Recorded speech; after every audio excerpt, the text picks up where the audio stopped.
When the sky first tore open, people thought it was a storm.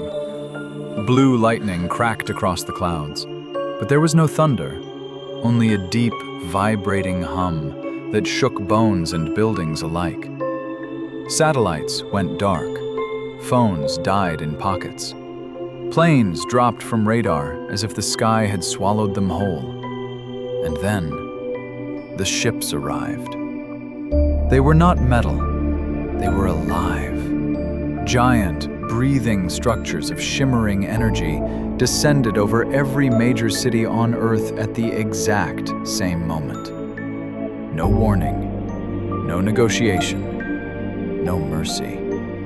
Within 72 hours, every government fell. Within 1 week, resistance collapsed. Within 1 month, humanity was officially declared non-essential.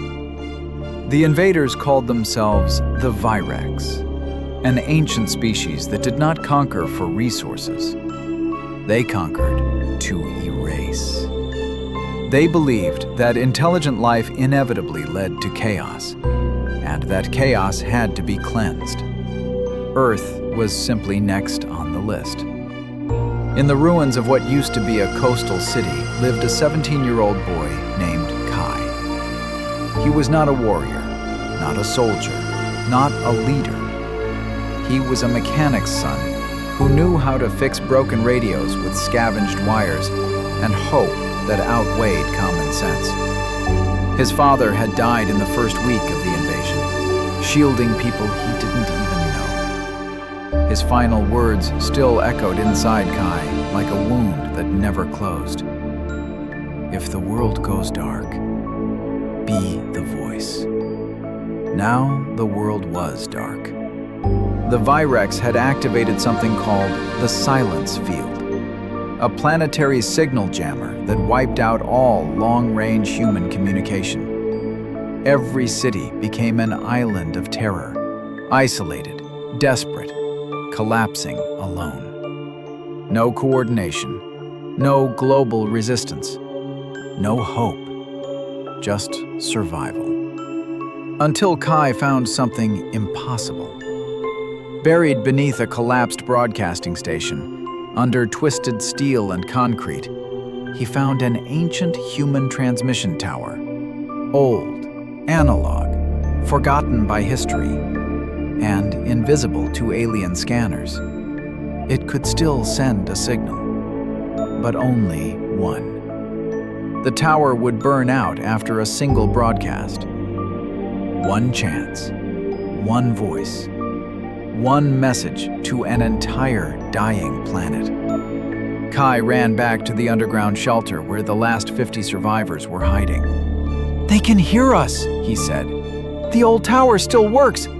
I can reach the whole planet." They stared at him. A few laughed. One woman cried and shook her head. A man whispered, "The aliens hunt sound. Broadcasting will bring them straight here." An old soldier stepped forward. "Even if you could reach everyone," he said, "what would you tell them? We're beaten." Kai's hands shook. He didn't have a battle plan. He didn't have weapons. He didn't have an army. All he had was a voice and a memory of his father standing in fire. "I tell them," Kai said, "that the silence is what's killing us faster than the aliens ever could." No one moved, until a little girl stepped forward and said, "If the world ends anyway, I'd like to hear someone speak before it does." That was enough. The Virex ships hovered closer as Kai climbed the shattered tower. The air shimmered with alien energy. Buildings trembled. Drones searched the ruins like mechanical predators. He reached the control room. Wires sparked. Lights flickered. The system had power for one transmission. Only one. Kai activated the mic. And for the first time in 1 month, a human voice pierced the silence field. This is Kai. I don't know who can hear me, and I don't know how long this will last. But I do know this. You are not dead yet.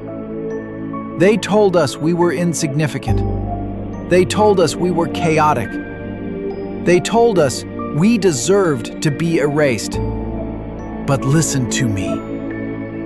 The same fire that burns cities is the same fire that forges stars.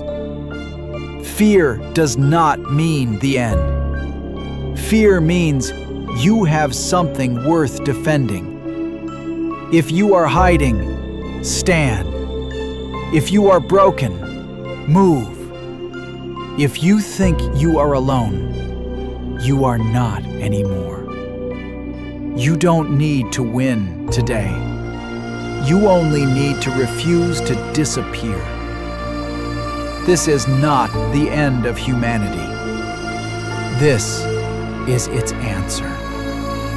As the broadcast ended, the tower began to melt from overload. Kai ran. Behind him, the sky exploded with movement. All across the planet, every hidden camp, every ruined city, every underground shelter, people heard him. And something ancient stirred. Old soldiers picked up rifles they had buried.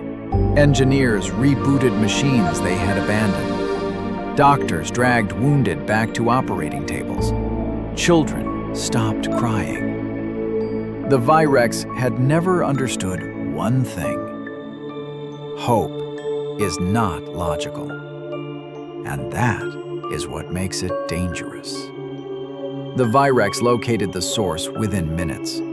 A Harvester-class alien structure descended over the city, large enough to blot out the stars. Energy built at its core. It was going to erase the entire region. Kai stood in the street, alone, unarmed, looking up at a living god of extinction. And he whispered, "Dad, I'm the voice now." The blast fired. White, endless, absolute.